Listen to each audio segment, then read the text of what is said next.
We're going to hit them extremely hard over the next 2 to 3 weeks. মার্কিন president Donald ট্রাম্পকে এবার একহাত নিলেন ইরানের প্রথম ভাইস প্রেসিডেন্ট মোহাম্মদ রেজা আরিফ। তার মতে নিজের দেশের মানুষের সেবা দিতে না পেরে অন্য দেশকে ধ্বংসের হুমকি দেওয়া শাসকরা এখনও প্রস্তর যুগে বাস করছেন। শনিবার 5 এপ্রিল সামাজিক মাধ্যম এক্স-এ দেওয়া এক পোস্টে প্রকাশ করেন। সম্প্রতি ট্রাম্প স্বীকার করেছেন যে বিশাল সামরিক ব্যয়ের কারণে তার সরকার আমেরিকান শিশুদের চাইল্ড কেয়ার এবং সাধারণ মানুষের স্বাস্থ্য সেবা দিতে ব্যর্থ হচ্ছে।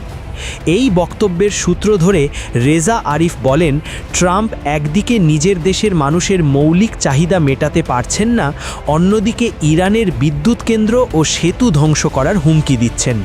এটি ট্রাম্পের দ্বিমুখী নীতি এবং নৈতিক পরাজয়েরই বহিঃপ্রকাশ। আরিফ আরও যোগ করেন, ইরান ধ্বংস নয় বরং নির্মাণের পথে বিশ্বাসী। চাপের মুখে থেকেও ইরান তার অবকাঠামো রক্ষা করবে। যেখানে আমেরিকা ধ্বংসাত্মক যুদ্ধনীতিতে আটকে আছে, সেখানে ইরান জনকল্যাণমূলক রাষ্ট্র গঠনে প্রতিশ্রুতিবদ্ধ।